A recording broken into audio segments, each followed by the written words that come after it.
Hi guys, welcome to my channel olympiad physics by engineering वाला। आज हम NTA अभ्यास जो ऐप आया है एमएचआरडी द्वारा उसका मॉक टेस्ट फर्स्ट नीट के लिए फिजिक्स पेपर का सॉल्यूशन करने जा रहे हैं। तो स्टार्ट करते हैं। The displacement time graph of an object as shown in figure which of the velocity time graph shown in figure could represent the motion of the same body। ठीक है, ये हमें ग्राफ प्लॉटेड है, ये graph given है। ठीक है, ये टाइम है हमारा, ये डिस्प्लेसमेंट है। तो हमें यहाँ पे वेलोसिटी और टाइम का ग्राफ फाइंड आउट करना है। तो वेलोसिटी सपोज दैट हमारा ये एक्सिस हो गया हमारा वेलोसिटी का, और ये एक्सिस हो गया हमारा किसका, टाइम का। ठीक है, तो हम यहाँ से क्या देख रहे हैं, यहाँ पे अगर हम ड्रॉ करते हैं तो मैक्स का ये डिस्प्लेसमेंट हो गया। ठीक है, अब ये डिस्प्लेसमेंट पहले तो जीरो था, at time T equals to zero, तो डिस्प्लेसमेंट क्या है, जीरो, और वेलोसिटी भी क्या है, जीरो।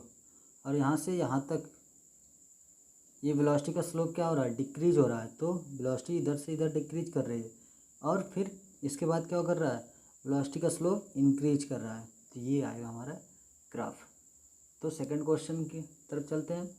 सेकंड क्वेश्चन में हमें ये बोल रहा है कि charge is distributed uniformly in some space. The net flux passing through an imaginary cube of side A in the space is phi. The net flux passing through the surface of an imaginary sphere of radius A in the space will be। ठीक है, तो हमको क्या दिया, flux, total flux जो है वो पास हो रहा है किसी क्यूब से। तो हमें टोटल फ्लक्स होता क्या है, टोटल फ्लक्स मतलब charge enclosed by a close surface upon में epsilon naught by Gauss theorem. ठीक है, तो गॉस थ्योरम के अकॉर्डिंग तो हमें फाई कितना कैसा हो जाएगा हमारा, टोटल चार्ज मतलब charge density rho into volume. Volume क्या होगा, क्यूब का वॉल्यूम होता है ए क्यूब, साइड का cube, volume of cube equals to a cube. ठीक है, तो बात करते हैं एप्सिलॉन नॉट, ये हो गया हमारा इक्वेशन फर्स्ट। अब क्या हो रहा है, यही फ्लक्स किससे पास हो रहा है, एक इमेजिनरी स्फीयर से। स्फीयर की रेडियस क्या है हमारे पास, स्फीयर रेडियस इक्वल्स टू ए। तो अब 5 डैश हम मान लेते हैं, उसका फ्लक्स हो जाएगा। तो चार्ज डेंसिटी स्फीयर है तो रो इंटू वॉल्यूम, वॉल्यूम का मतलब 4/3 पाई ए का क्यूब अपन में epsilon naught, the equation second. ठीक है, अब हम क्या करें, equation second is divided by equation first. What we get, 5 dash upon 5 equals to rho into 4/3 pi A cube upon में epsilon naught divided by rho into A cube upon में epsilon naught. Epsilon naught से epsilon naught cancel out, rho से rho cancel out. ठीक है, a cube से ए cube cancel out. तो 5 dash upon 5 will be 4/3 पाई, और इसको हमको किसके टर्म में निकालना है, 5 के। तो 5 डैश हो जाएगा हमारा 4/3 पाई इंटू 5, ये आपका आंसर हो जाएगा। ठीक है, तो नेक्स्ट क्वेश्चन हमारा थर्ड क्वेश्चन क्या है, a 2 volt battery is connected across a A B as shown in figure. The value of the current supplied by the battery when the first case battery is positive terminal is connected to A and in second case when positive terminal of battery is connected to B, what will be the current respectively. ठीक है, तो हम current निकालना हमें। तो current find out करने के लिए हमें क्या करना पड़ेगा, पहले हम डायग्राम बनाते हैं। हमें डायग्राम में जो गिवन है, डायग्राम हमारा गिवन है कि एक डायोड लगा है हमारे पास,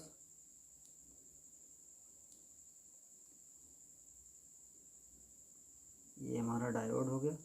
ठीक है, और ये रेजिस्टेंस लगा है हमारे पास,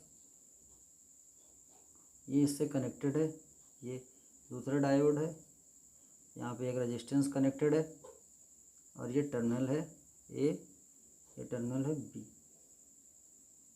this is your B, this is your A. This name is diode D2 and resistance 10 ohm and this is known as diode D1 and resistance is 5 ohm। ठीक है, तो अब क्या बोल रहा है, अगर बैटरी फर्स्ट केस में पॉजिटिव टर्मिनल किससे कनेक्टेड है, ए से। जब ये पॉजिटिव टर्मिनल यहाँ पे आएगा, ये पॉजिटिव हो गया, ये नेगेटिव हो गया। जब ये पॉजिटिव टर्मिनल कनेक्टेड होगा ए से, तो ये डायोड क्या है, ये तो हमारा रिवर्स बायस हो जाएगा, तो मतलब इसमें करंट नहीं जाएगी आपकी, तो करंट यहाँ पे जाएगी। तो करंट यहाँ से जाएगी तो हमको निकालना क्या है, करंट इक्वल्स टू क्या होता है, ओम्स लॉ के रिगार्डिंग V अपॉन R। तो V हमने कितना यहाँ पे सप्लाई किया है, 2 वोल्ट का, तो V की वैल्यू 2 अपॉन में R मतलब 5। This will be how much, 0.4 ampere. Second case,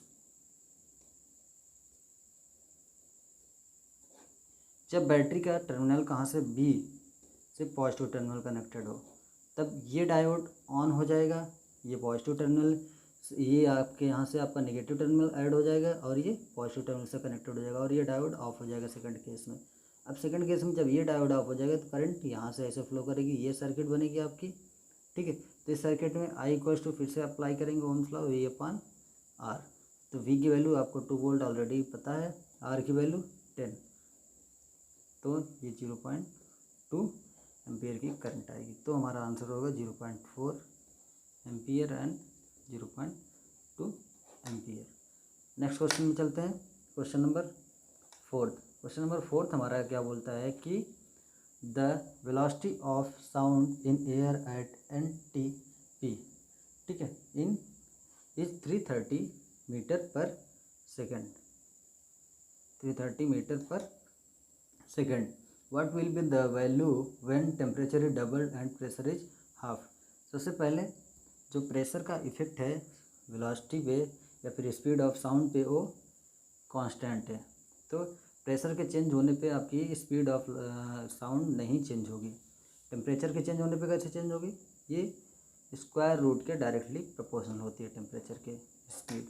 और डेंसिटी के कैसे होती है, डेंसिटी ऑफ द मटेरियल या फिर डेंसिटी ऑफ द मीडियम, ये 1 अपॉन रो के इन्वर्सली प्रोपोर्शनल होती है। ठीक है, तो ये डेंसिटी पर इन्वर्सली डिपेंड करती है और ये डायरेक्टली प्रोपोर्शनल होती है। तो हमें क्या गिवन है, टेम्परेचर गिवन है।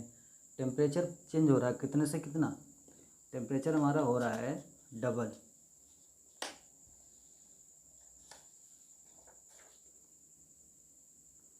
टेम्परेचर इज मान लो T है, तो अब कितना हो जा रहा है 2T। तो V1 अपान में V2 इक्वल्स टू हो जाएगा स्क्वायर रूट ऑफ T1 में अपान में T2।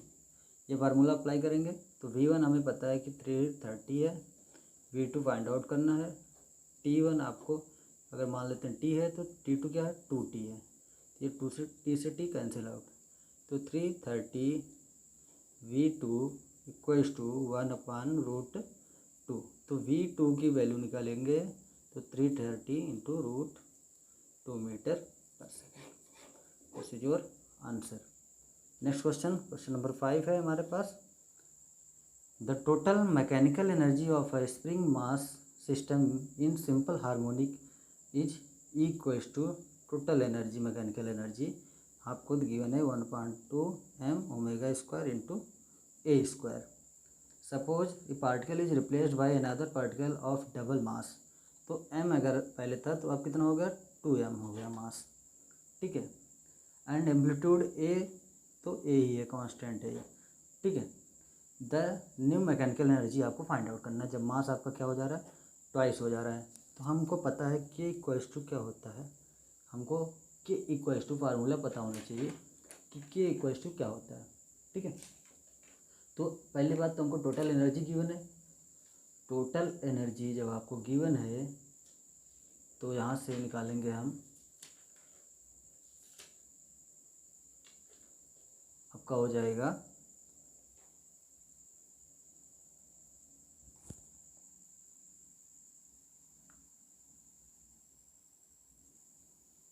k equals to m into omega square. ठीक है, तो ओमेगा की वैल्यू निकालने के लिए ओमेगा स्क्वायर हो जाएगा k अपान में m फिर ओमेगा इक्वल्स हो जाएगा स्क्वायर रूट ऑफ में के अपान एम। तो अब इसको इक्वेशन फर्स्ट में पुट करते हैं तो ई इक्वल्स टू क्या मिल जाएगा हमें 1/2 ओमेगा की जगह एम तो एज इट इज रहने देते हैं, ओमेगा की जगह स्क्वायर रूट ऑफ के अपान में एम और ओमेगा का स्क्वायर इसलिए स्क्वायर कर देते हैं इंटू ए का स्क्वायर। तो सॉल्व करते हैं तो 1/2 ये सॉल्व करेंगे तो एम से एम कैंसिल आउट हो जाएगा, ठीक है। तो यहाँ पे क्या बचेगा के ए स्क्वायर, ठीक है। तो ये एनर्जी है, ठीक है। अब ये इसमें एम का कोई एप्लीकेशन नहीं है, ठीक है, इस फार्मूले में। तो M is independent of the total energy या फिर mechanical energy of the spring system, so the energy will be remains constant, ठीक है। नेक्स्ट क्वेश्चन हमारे पे चलते हैं 6, क्वेश्चन नंबर 6 हमें गिवन है in a physical balance working on the principle of a momentum when 5 mg weight is placed on the left pan the beam becomes horizontal, both the empty pan of the balance are equal masses, which of the following statement is true, ठीक है। तो कौन सा statement true है, तो पहले हम पता करते हैं कि बैलेंस पैन है, ठीक है। बैलेंस पैन है तो इसका मतलब ये हुआ कि ये दोनों तरफ से क्या है बैलेंस है। दोनों तरफ से एक पैन बनाते हैं, ये पैन मान लो एक हो गया, एक ये हो गया। इसका मास मान लेते हैं m1 है, इसका मास क्या मान लेते हैं m2 है। अब इस पर क्या किया गया एक 5 mg, कितना 5 mg मास का एक मास रखा गया, तब ये दोनों क्या है बैलेंस में है, ठीक है। इधर से ये और इधर से ये दोनों बैलेंस में है, ठीक है।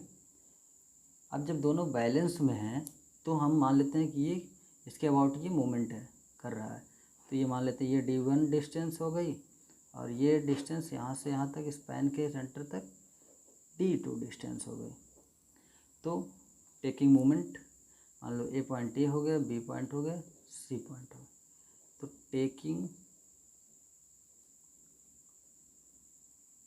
मोमेंट अबाउट पॉइंट बी, ठीक है। तो हम लिख लेते हैं मोमेंट क्या होता है एफ इंटू परपेंडिकुलर डिस्टेंस, ठीक है। तो एफ का मतलब टोटल मास, ये पहले लेफ्ट साइड में लेते हैं तो m1 इंटू जी प्लस ये मास 5 mg और डिस्टेंस कितना है d1। बैलेंस है क्योंकि बैलेंस बोल रहा है, तो बैलेंस के लिए क्या करते हैं दूसरा वाला मास क्या है m2 इंटू जी और डिस्टेंस क्या है d2। तो हमको d1 और d2 का रेशियो निकाल लेते हैं, तो क्या आएगा m2g अपान में m1g प्लस 5 mg। अब हमें पता है v नो क्या जानते हैं m1 और m2 क्या है दोनों बराबर है, क्वेश्चन में गिवन है m1 और m2 दोनों बराबर है। अब क्या हो जाएगा d1 अपान d2 हो जाएगा, m1 का जगह m2 या फिर m2 की जगह m1 या फिर दोनों को m के इक्वल पुट कर देते हैं। तो mg अपान में mg प्लस 5 mg। तो ये d1 अपान d2 हम क्या देख रहे हैं क्योंकि ये छोटा है और ये बड़ा है, जब न्यूमरेटर छोटा है डिनोमिनेटर बड़ा है तो ये दोनों का रेशियो हमेशा 1 से कम आएगा। मतलब d1 जो होगा कम होगा किससे d2 से, मतलब left arm is shorter than right arm, ठीक है। नेक्स्ट क्वेश्चन पे चलते हैं। नेक्स्ट क्वेश्चन है according to Bohr theory of hydrogen atom the product of binding energy of the electron in the nth orbit and its radius in the nth orbit will be, ठीक है। nth orbit की radius और nth orbit की binding energy का product जो होगा वो क्या आएगा, तो उसको हम निकालने नहीं चलते हैं। तो हमको पता है कि फार्मूला क्या होता है एनर्जी का। एनर्जी का फार्मूला अगर हम चलें लिखें यहाँ से तो total energy binding energy E N के लिए होता है minus of m e to the power 4 Z का स्क्वायर अपान में 8 ई स्क्वायर एप्सिलॉन नॉट का square into H square N square, या फिर हम बोल सकते हैं E N is directly proportional to Z square upon में एन स्क्वायर। और इसको अगर इलेक्ट्रॉन वोल्ट में चेंज करते हैं तो लिख देते हैं En इक्वल टू 13.6 माइनस का electron volt into Z square upon में एन स्क्वायर। ये इक्वेशन फर्स्ट हो गई हमारी। और जो nth ऑर्बिट की रेडियस है वो डायरेक्टली प्रोपोर्शनल होती है किसके, एन स्क्वायर अपन जेड के, या फिर इसको R1 लिख सकते हो आप फर्स्ट ऑर्बिट के लिए। R1 equals to 0.53 N square upon Z angstrom में। ये इक्वेशन सेकंड हो गई, ठीक है। अब हम क्या देख रहे हैं, nth ऑर्बिट की एनर्जी जो है वो क्या है, इन्वर्सली प्रोपोर्शनल है किसके, 1/n स्क्वायर के। और जो Rn है वो डायरेक्टली प्रोपोर्शनल है n स्क्वायर। तो इसको इक्वेशन 3 बनाते हैं, इसको इक्वेशन 4 बनाते हैं। From equation 3 and 4 what we can say En is inversely proportional to Rn। अब now En into Rn equals to constant, 1 आ रहा है, 1 का मतलब कांस्टेंट हो गया। तो अब E1 कितना है हाइड्रोजन एटम के लिए, 13.6 इलेक्ट्रॉन वोल्ट, और उसके लिए कितना है Rn फर्स्ट के लिए, फर्स्ट ऑर्बिट के लिए ये 0.53। दोनों का मल्टीप्लाई करेंगे तो आएगा 7.2 समथिंग इलेक्ट्रॉन वोल्ट एंगस्ट्रॉम के आसपास, ठीक है। तो ये आपका आंसर हो जाएगा। नेक्स्ट क्वेश्चन चलते हैं। नेक्स्ट क्वेश्चन हमारा है question number 8। A satellite of mass m is orbiting the earth surface of radius r at height h from its surface. The total energy of the satellite in term of g not the value of acceleration due to gravity at the surface of the earth surface, ठीक है। तो हम जानते हैं कि kinetic energy क्या होती है। Kinetic energy of the revolving satellite at height h will be G M E M upon में 2 आर ई प्लस एच, यहाँ पे जी क्या है, ग्रेविटेशनल कांस्टेंट है, M E mass of earth, M mass of the satellite, R E radius of the earth and H height of the satellite from the earth surface. और potential energy क्या होता है, potential energy का formula minus of G M E M upon में R E plus H. ये equation first हो गया, ये इक्वेशन सेकंड हो गया। तो ये काइनेटिक एनर्जी प्लस पोटेंशियल, तो टोटल एनर्जी जो हो किसी सिस्टम की, सैटेलाइट सिस्टम की होती है E equals to kinetic energy plus potential energy होती है। तो हम दोनों को सम करके जब फार्मूला फाइंड आउट करते हैं तो हमारे पास आता है minus of G M E M. दो ऑप्शन तो यहाँ से पहले से रिमूव हो जाएगा क्योंकि ये total energy of the satellite होगी निगेटिव में, और दो ऑप्शन आपका पॉजिटिव दिया, दो ऑप्शन निगेटिव, दो ऑप्शन आप रिमूव कर सकते हैं। दो ऑप्शन पे आपको सॉल्व करना है, तो दो ऑप्शन में आप टाइम बचा सकते हैं अपना, ठीक है। तो ये फार्मूला हमारे पास आ गया 2 आर ई प्लस एच का। ये इक्वेशन नंबर 3 हो गई हमारे पास। तो टोटल एनर्जी का हमको पास फार्मूला पता हो गया, किसके टर्म में, जी के टर्म में, एम के टर्म में, और आर ई और एच के टर्म में, ठीक है। अब इसको जी को हम चेंज करते हैं किसके टर्म में। अगर जी को हम चेंज कर लें, जो आपके पास पता है कि जी हमारा क्या है, ये अब ई इक्वल्स टू हमारे पास आ जाएगा minus of M R E plus H upon में 2 इंटू जी अपान में 1 प्लस एच अपान में आर ई का होल स्क्वायर। और यहाँ से सॉल्व करेंगे तो हमारे पास जो फार्मूला आएगा minus of M G naught R E का होल स्क्वायर अपान में 2 आर ई प्लस एच। तो ये आपका जी नॉट के टर्म में आंसर आएगा टोटल एनर्जी का, ठीक है।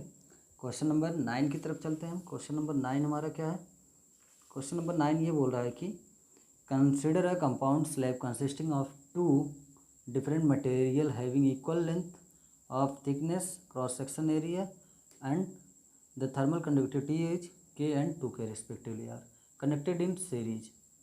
द इक्विवेलेंट थर्मल कंडक्टिविटी आपको निकालना है। ठीक है, तो दो आपका कंडक्टिविटी है, दो कंडक्टर्स है, थर्मल कंडक्टर्स मटेरियल्स है।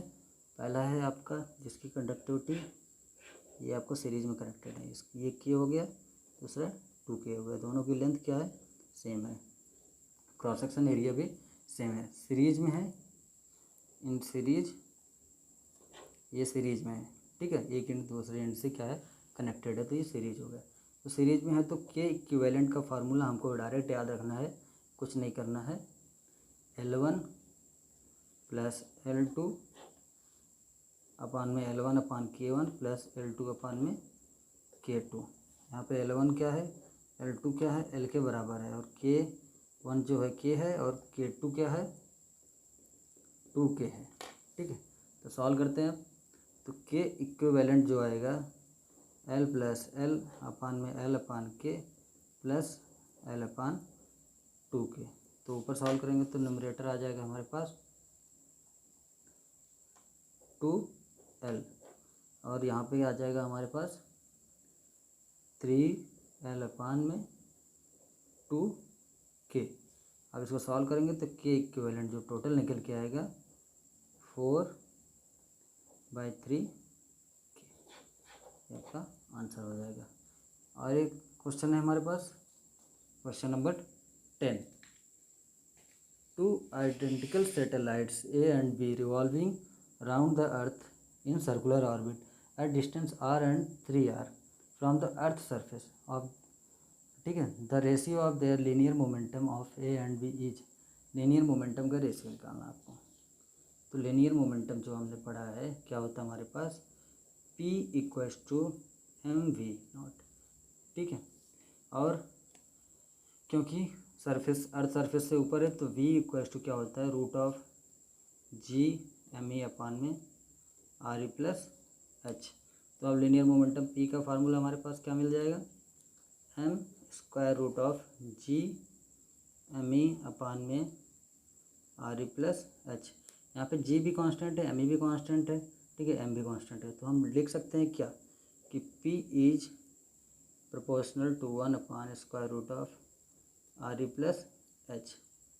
ठीक है, तो अब पहला है हाइट h1, पहले के लिए हाइट कितनी है r, और दूसरे के लिए h2 कितनी है 3r।